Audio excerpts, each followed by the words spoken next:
Herr Jebsen, im Vorfeld zu der Kölner Karlspreisverleihung gab es bereits viele Diskussionen. Es ging hin und her. Zuerst wollte man ihnen den Preis geben, dann gab es dann unser Kultursenator Herr Lederer hatte was dagegen, hat Druck auf das Babylon-Kino gemacht. Darauf hat das Babylon-Kino der Neuen Rheinischen Zeitung den Mietvertrag gekündigt. Dann ging es vor Gericht. Vor Gericht wurde entschieden, dass der Mietvertrag doch nicht gekündigt werden kann. Es ging also hin und her. Die Kritik an ihnen wird nicht leiser. Jetzt hat man sogar den Artikel von Frau Wawrzyniak in der Zeit Online gelesen. Was ist da eigentlich los? Was geschieht da? Können Sie kurz erklären, den Ablauf? Findet jetzt der Karlspreis statt? Findet er nicht statt? Wie findet er statt? Wo? Was? Was ist los? Also vielleicht für alle, die so gar keine Ahnung haben, um was es geht. Preise werden ja jetzt nicht vergeben, weil jemand besonders gute Arbeit leistet, das auch, aber sie werden auch symbolisch vergeben. Das heißt, es ist wichtiger, glaube ich, derjenige, der den Preis vergibt, als der den Preis bekommt. Wenn Barack Obama den Friedensnobelpreis bekommt, ist das eine Botschaft, nicht für seine Friedensmission, die hat er ja nicht, sondern der handelt in unserem Namen.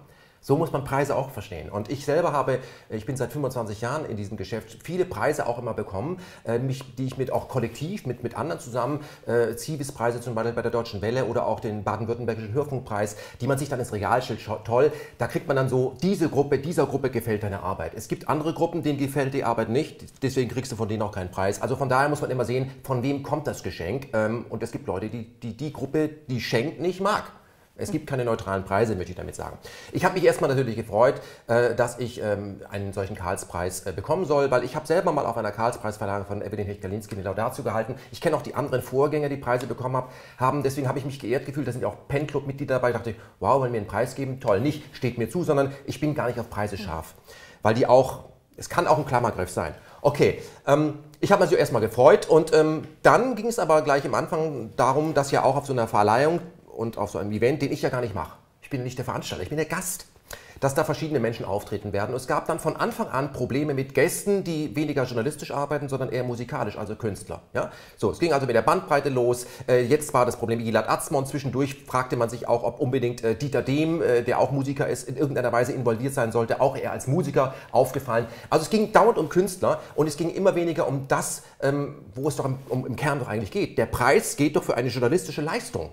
An mich stellvertretend für Ken FM, muss ich sagen. Also ich habe gesagt, okay, ich nehme den Preis entgegen, wenn ich ihn stellvertretend für Ken FM nehme. Das hätte ich auch bei der Laudatio gesagt, weil Ken FM ist eine Teamleistung, genau wie Arti Deutsch. Das ist jetzt nicht Mascha alleine, sondern da sind eine Menge Leute dabei.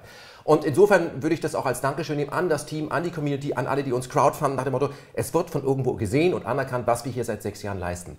Ja, aber dann hat man eben versucht, über diese Künstler, die Dinge tun, mit denen ich wenig zu tun habe, ein schmutziges Licht auf den Preis und den Preisträger zu werfen, nach dem Motto, wenn die dann auf der Bühne spielen und das vorher gemacht oder das vorher gesagt haben, dann meint der Preisträger wahrscheinlich dasselbe.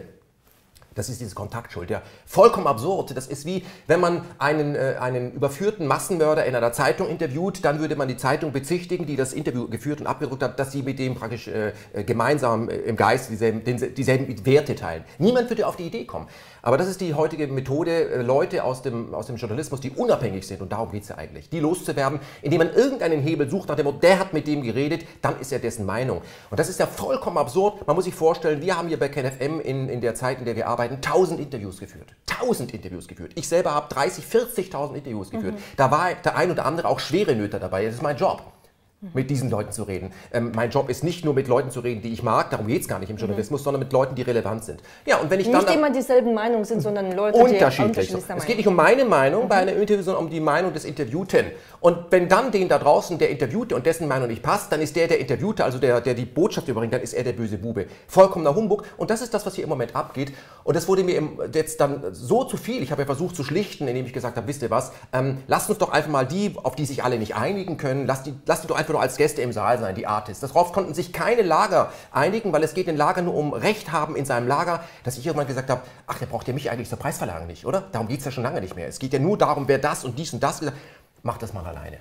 Und da habe ich mich entschlossen, ja, also ich mache vorher eine Demo, weil das Ganze sollte ja verboten werden, und zwar eine Demo für die Pressefreiheit an der Location selber, also hier Rosa-Luxemburg-Platz vor der Volksbühne und der Linken und dem Babylon. Und da lade ich eine Menge Leute ein, die sich zur Pressefreiheit äußern, weil ich habe Probleme, wenn man Pressefreiheit zensiert. Das hat Lederer getan. Er hat seine Funktion als jemand, der das Budget über das Babylon hat, missbraucht. Das ist ja keine Einzelperson. Darüber werden dort Leute sprechen, und das funktioniert. Dafür bin ich verantwortlich, was dort auf der Bühne passiert. Ich selber hätte dort auf der Bühne auch stattfinden können, findet dort auch nicht statt, habe aber eine Rede vorher aufgezeichnet, weil ich diesen ganzen Personenkult nicht mag. Und dann gab es ja auch 2 angekündigte Gegendemonstrationen, wo man nicht mal davon ausgehen kann, dass die ungewalttätig ablaufen. Das ist mir alles zu viel, weil ich habe mir gesagt, also eigentlich ging es doch darum, was KenFM leistet. Inzwischen müssen wir uns überlegen, ob wir genügend Security an Bord haben. Ja?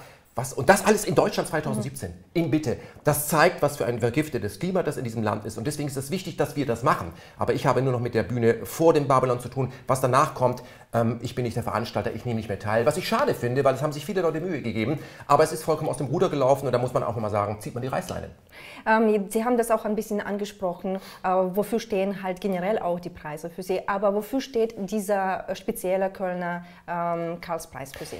Dieser Kölner Karlspreis wurde mir ja vor die Nase gehalten, und zwar, als ich sollte ihn bekommen für engagierten Journalismus. KenFM als Tool, als ein Werkzeug der Demokratie, und so verstehe ich das ja auch. Wenn das jemand bepreisen möchte, finde ich das gut. So. Wir hätten letztendlich längst für die Formate, die wir gemacht haben, auch längst schon einen Grimme-Preis bekommen können, allein für KenFM im Gespräch oder Position. Dass wir von denen keine Preise bekommen, habe ich gerade erklärt, ist ja klar. Dann müssten die ja anerkennen, was wir machen. Das hat der ein oder andere ja auch seriöse getan. Der Medienwissenschaftler hat gesagt, wir machen ein Programm, das ist von dem, was das Öffentlich-Rechtliche macht, was die Qualität angeht, gar nicht zu unterscheiden. Nur bei uns treten andere Leute auf, die mal andere Meinungen vertreten als immer nur bei Anne Will und den üblichen Verdächtigen. So, und das passt halt den Mächtigen nicht, dass bei uns eben auch die anderen Stimmen zu Wort kommen. Das ist dasselbe wie bei AT. Wenn du da hingegangen bist, dann meinst du alles, was dort gelaufen ist. Nein, die interviewen dich.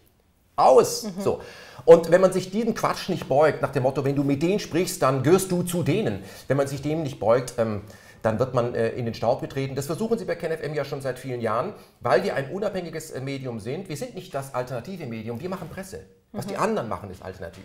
Wir sind vollkommen unabhängig von Anzeigenabteilungen, weil es die bei uns gar nicht gibt. Wir sind nicht erpressbar ökonomisch über die Anzeigenabteilung einiger weniger großer Player, die uns erklären, was wir bringen dürfen, nicht, sondern bei uns gibt es Mikrospenden. Und deswegen sind wir unabhängig, und Unabhängigkeit in dieser Parteien-Schein-parlamentarischen Demokratie, wo es mehr Hausaufweise für Lobbyisten gibt, als diese freien Journalisten sind ein Störfaktor. Und da sind wir ein Störfaktor. Und wir sind inzwischen so relevant, dass man richtig auf uns einschlägt. Das ist eigentlich das Gute an der ganzen Geschichte, dass wir sehen, wenn man so massiv über so viele Wochen, über so viele Organe, sowohl Zeit als auch Junge Welt, als auch Neues Deutschland, also geschlossen, dann machen wir etwas richtig. Richtig, weil es gibt keine Seite in den klassischen Medien, die uns gut findet. Weder die Konservativen, noch die Liberalen, noch die Linken. Wir machen alles richtig.